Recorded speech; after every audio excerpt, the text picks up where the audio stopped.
sets the agenda together with the Vice President for Education. He talks to all the role players to ensure that they are ready and prepared to support him in his meeting. At the beginning of the meeting, he introduced his officers. And in this case, he introduced, I believe, the grammarian, who is Lillian, and asked Lillian to explain what she would be doing as part of his team.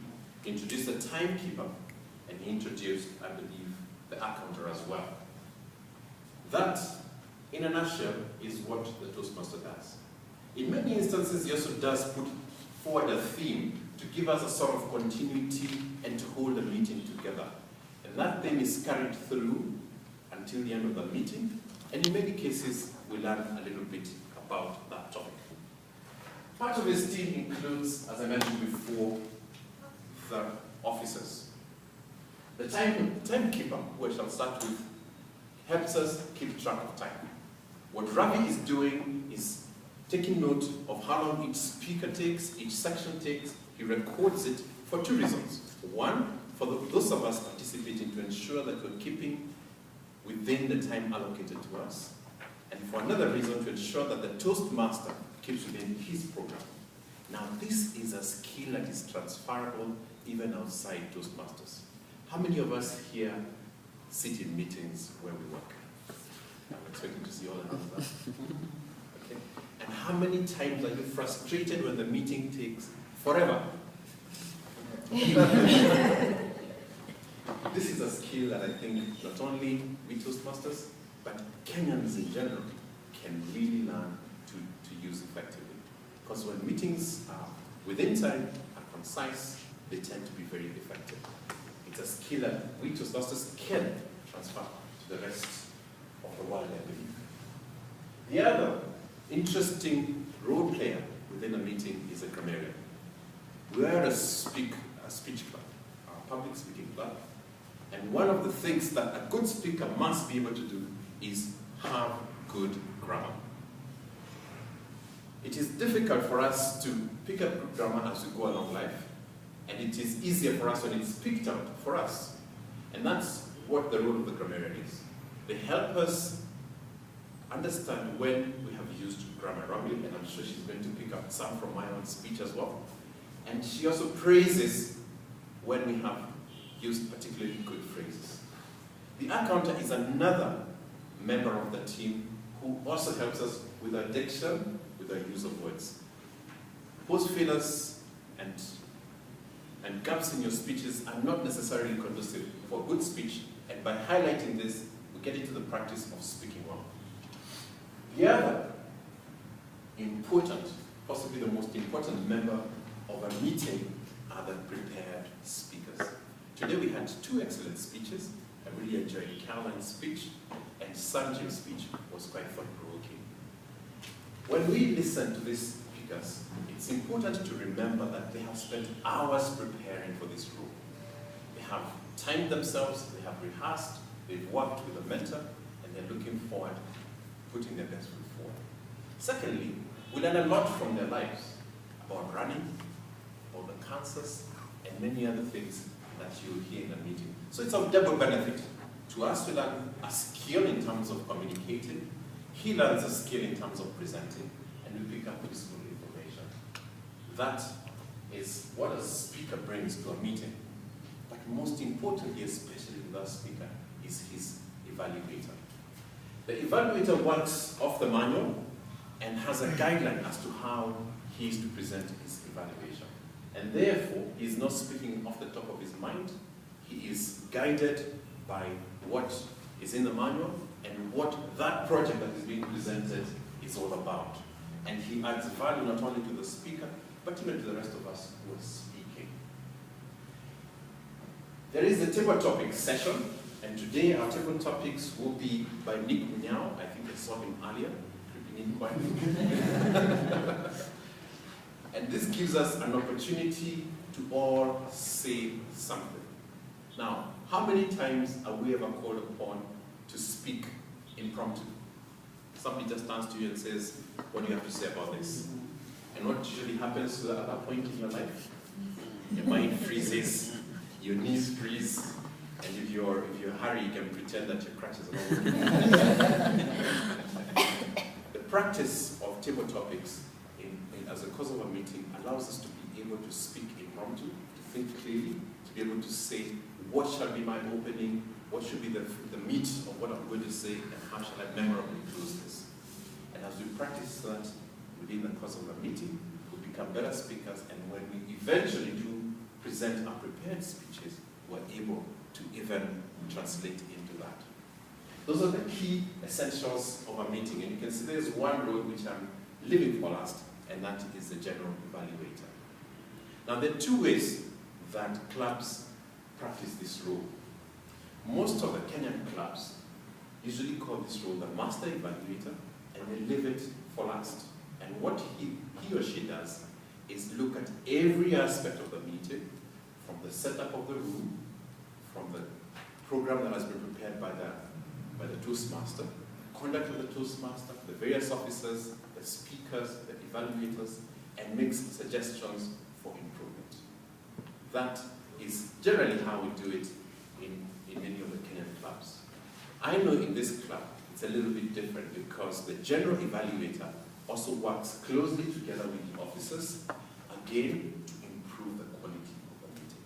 So at some point during the meeting, the general evaluator is called upon to come to take over the meeting, and they invite the grammarian, the hackmaster, the topics master, the timer to give their reports, and from there, he or she concludes by giving useful points for the improvement of the meeting. It is a most useful role for any club because it allows you to continuously improve through self-criticism. Now, those are the obvious roles in a meeting, but there are some other roles that usually come from the club leadership. I'd like to now look at those ones. But before I go to those, there are other roles that you might find optional in many clubs. And I'd like to mention some of those. For example, in many of our Kenyan clubs, you do have a joke master and a hack master. And the joke master, of course, provides comic relief in an otherwise very serious meeting like this one. While the hack master tests our listening skills. Now, these are optional rules, and you do not find them in all the clubs around the world, but they are practiced by the club as it wishes. In clubs, especially in Asia and in the Americas, you'll find them having an invocation, which is usually a quotation or something memorable that is said at the beginning of the meeting. They have vote counters. Many of our clubs use the senator terms to do that.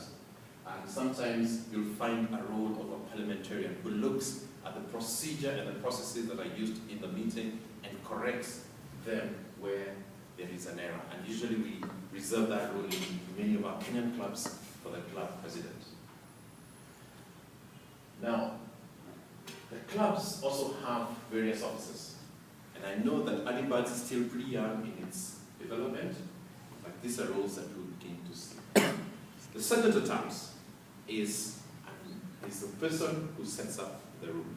And it's a responsibility of the senator terms to ensure that the room is available, it is set up and ready for use, and that the equipment that are required, the timer for the timekeeper, the glass for the counter, is available and ready for the meeting. And after the meeting, they then do the reverse of that role. They take down all the equipment and return the room to its original format. You can imagine if the club didn't have a senator terms, we sometimes would not be able to meet, isn't it? And this is a very key behind the scenes role. And the senator terms is elected at the beginning of the year as a member of the executive committee of the team. The other important role is the one of the president. We normally just see him open the meeting and then close it, and we all go home. But behind the scenes, he works with the Toastmaster and ensures the Toastmaster is ready. Sits with the Vice President for Education to ensure that we have speeches and projects that are being presented, and ensures that the club is pursuing its goals for the year. And that brings me to the role of the Vice President for Education. Possibly one of the busiest members of the club. We never really appreciate these people very, very much, but they do a huge amount of work. Because it is the Vice President for Education who will come and tell you, I want you to prepare a speech for next meeting. They're the ones who know who is presenting at the very next meeting. They look for the evaluators, they fill the roles, and they basically maintain the schedule for all the activities within a meeting. And when the Toastmaster comes up, if the Vice President for Education has done a good job, the Toastmaster has an excellent time. If the Vice President for Education isn't so keen, everybody is stressed. I would like to appreciate the Vice President of Education for this club. Who is it? Rose. It is Rose. Thank you, but I think that appreciation is in vain. Don't reveal all your secrets. Let me mention a little bit about the Vice President for Public Relations. I think this is a role that has great potential, not only in this club, but in all the clubs in Kenya and even around the world, because this is the person who raises the profile of the club. This is the person who tells the world that there is a club known as Early Birds, a club known as SEMA, a club known as Kwanza Kenya, or Nairobi Toastmasters. They make it intriguing so that guests can come. And when guests come, that makes the meeting even more vibrant. And the chief role of the Vice President for Public Relations is to ensure that the club profile is raised and guests are attracted to the club. The other role we have for Vice President for PR in the Kenyan clubs is that they're responsible for joint club activities. And there are a few of those. The main one being the annual Toastmasters dinner that usually held in June. We also have various contests that are hosted by the various clubs, but the Vice President for Public Relations publicizes this among all the Toastmasters. And I can point out Ravi over there who's showing me the colors, who is the Vice President for the VPPR for Smart Speak, and recently invited all of us for the humorous speech contest in conjunction with all the other VPPRs. After we have attracted guests to our meeting, the Vice President for Membership has the singular role of converting those into membership. Because a club that is not growing is almost certainly dying. And therefore, it is a vital role in keeping the club alive. What the Vice President for Membership does is keep growing the numbers, because like in any club or society, there are people who come and others who go. And if you have a situation where there are no people joining, then that club is in decline. And the Vice President for Membership has a singular role of ensuring the vibrancy of the club is maintained. The Secretary, of course, maintains our minutes, and I can see that we've been circulated with the minutes of last meeting so that we can have a record of what is happening. And the Treasurer collects our dues and makes sure that it is paid internationally to maintain the club membership. So those are the roles that are vital in the running of a meeting, in the running of a club. And I am sure you can begin to see some areas where each one of us fit. But the most important thing is that we need to all work together to run a meeting under the Toastmaster and to run many meetings under the President and the Executive Committee. Let me close with this most interesting saying from a famous gentleman, that when you come together to run a meeting, it is just the beginning. Keep it together as the exco. Maybe it's for 6 months or 1 year. It's progress. But when you work together to put together a meeting as wonderful as this, it is a triumph. It is a success. It's Christmas.